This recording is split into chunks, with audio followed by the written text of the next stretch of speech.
Well, ET now spoke to Sumit Nagar of Malabar Investments, the managing director, in order to garner his view on the outlook for the markets as well as where things stand sectorally, where value lies. And well, he's quite optimistic on the markets, in fact, and he believes that there's a lot more optimism currently in the equity markets. He believes that the fundamentals as well look better now, versus what we saw pre-COVID. And he believes that there's a lot of re-rating that has taken place in the markets from Q1.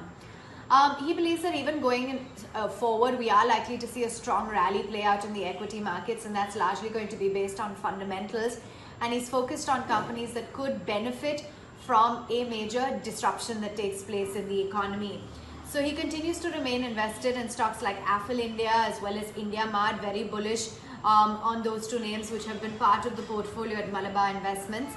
And the opportunities as well as what he sees going forward do emerge from those late cyclicals and late cycle sectors, the likes of financials, where he believes that there is a lot of growth opportunity.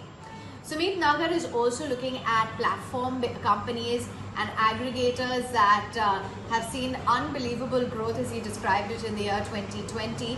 And going forward, those investments in Affle India, in IndiaMart, in Neogen, etc., they are expected to do well, and it is expected to continue to remain steady performance.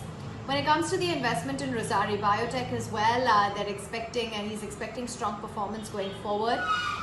In terms of sectors that could see a potential recovery, he expects that to happen in cement as well as the steel sector that could recover strongly, and investments in specialty chemicals as well as pharma, that is seeing a definitive shift according to Sumit Nagar. He believes that the capex expectations, especially when it comes to sectors like specialty chemicals and pharma, they have increased.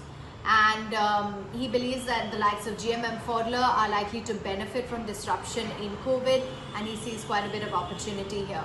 He's bullish on the prospects as well of AU Small Finance Bank, and he believes that going forward, you could see a mean reversion happen in the journey of a lot of good quality large cap companies. Another play that he's looking at is the affordable housing sector. Affordable housing finance, he believes, is a differentiated play that one can bet on. When he was talking about the mean reversion, a great example of that, he believes, is Motherson Sumi. It's a great company. Eicher Motors as well, as he believes, is a great quality, a very high quality franchise, and now the company has to deliver on earnings. That is going to be the next key parameter. Going forward, he aims to invest in companies with a solid earnings growth of 20 to 25% and believes there are still great internet stories in India and mid and small caps, and everywhere else in the world, new tech firms within the large cap space, barring in India.